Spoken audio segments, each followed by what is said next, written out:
Tam şu anda yaşam ve ölüm arasında ince bir çizgidesiniz. Muhtemelen bunu hissetmiyorsunuz. Ama içinize süregelen çok fazla faaliyet var. Ve bu faaliyetler asla duramaz. Yaşam cansız şeylerden özü itibariyle farklıdır. Ortalıkta genetik bilgi taşıyan bir takım şeylerdir. Her canlı evrime maruz kalır ve daha yeni olan canlıyı geliştiren DNA ise oyunda kalacaktır. O halde yaşam mevcut varlığını güvence altına alabilen bilgidir. Sadece düşündüğünüz şey değilsiniz. İçinde bulunduğunuz zaman ve mekanda fiziksel yapınıza kilitlisiniz. Geçmişteki programlarımızın çoğu fiziksel sistemimize bağlıdır ve bizim belirli algı ve davranışlarda sıkışıp kalmamıza neden olur. Ancak hayatımızdaki tüm bu kalıplar ve algılar yenileriyle değiştirilebilirler. Rutinlerimizi değiştirdiğimizde veya farklı bir şey yapmaya karar verdiğimizde beyinde yeni sinir yolları ve sinyalleri aktif edilir. Bu şekilde sinir sisteminde yeni sinyallerin oluşumunu teşvik ederiz. Aynı şekilde her birimiz yeni sinir sinyallerini yaratma fırsatına sahibiz. Bunun sonucunda inançlarımızla uyumlu belirli bir titreşim frekansı yayarak düşünce ve duygularımızla tutarlı yaşam durumlarını hayatımıza çekeriz.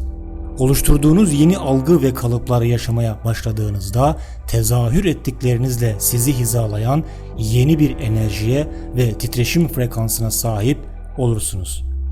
Bazı dini akımlar zamanla insanı doğası gereği saf olmayan, kirli veya günahkar olarak görmeye başladılar. İnsan hayatını bir lütuftan ziyade kişinin iyileştirilmesi veya kurtarılması gereken bir lanet olarak gördüler. Yaşadığınız toplumun ahlaki kuralları nedeniyle doğru ve yanlış hakkında belirli fikirleriniz vardır. Bu kodları dikte eden doğuştan gelen doğanız değildir. Toplumun belirli sabit adetleri ve kuralları vardır ve onları ne zaman çiğnerseniz hata yaptığınızı hissedersiniz. Bunlar özünde doğru ya da yanlış davranışlar değildir. Bunların ne olduğunu belirleyen toplumdur.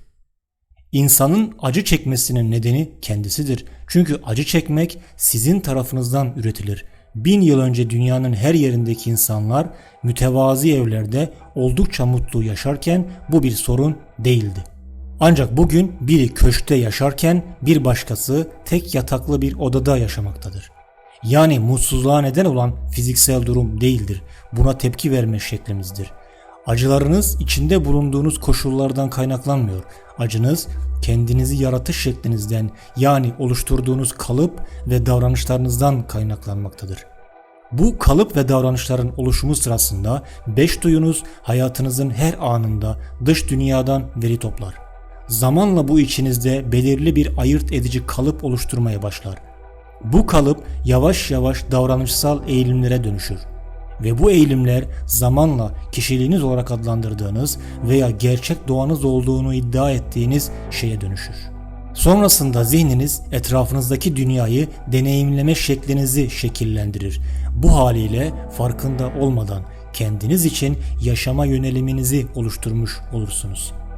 Ancak bu kalıp ve davranışlar inkar edilemez bir ayrıcalıktır. Aynı zamanda bir sınırdır. Size biçim ve tanım sunar. Zamanla bu biçim bir sınırlama ve tanım da bir duvar haline gelir. Edinmeye çalıştığınız tanımlar tarafından yavaş yavaş zincire vurulursunuz. Aile, sınıf, cinsiyet, din, kültür gibi bu tanımları sevinçle kutlarsınız. Ancak zamanla bu tanımlar sizin için katı kimlik belirleyicilerine dönüşür. Herkese aynı süreç sunulsa da her insanın enerji tepkisi taşıdıkları kalıpların türüne bağlıdır. Bu kalıplar enerji bedeni üzerine basılmış herkese özel yazılımın türüne göre tepki verir. Çünkü bedeniniz, zihniniz veya enerjinizle ne yaparsanız yapın belirli bir iz bırakır. Bıraktığınız bu iz veya size özel frekansın türüne bağlı olarak belirli yaşam durumlarını kendinize çekersiniz. Yani size doğru hareket eden ve sizden uzaklaşan şey sizden yayılan titreşim veya frekanslar tarafından belirlenir. Yaydığınız titreşimler ise taşıdığınız hafıza kayıtlarının türüne bağlıdır.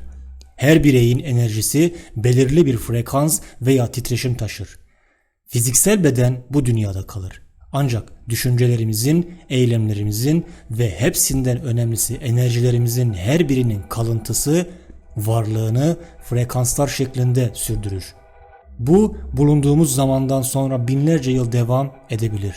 Bu kalıpların yer aldığı hafıza kendiniz için bilinçsizce geçmişten gelen bilgilerle oluşturup yazdığınız eski bir yazılım gibidir. Bu yazılımı günlük olarak gerçekleştirdiğiniz fiziksel, zihinsel ve enerjik eylemlerin türüne bağlı olarak devamlı güncelliyorsunuz. Bu yazılım yazıldıktan sonra tüm sisteminiz buna göre çalışır. Böylece zaman geçtikçe aslında birikmiş geçmişinizin bir kuklasına dönüşürsünüz.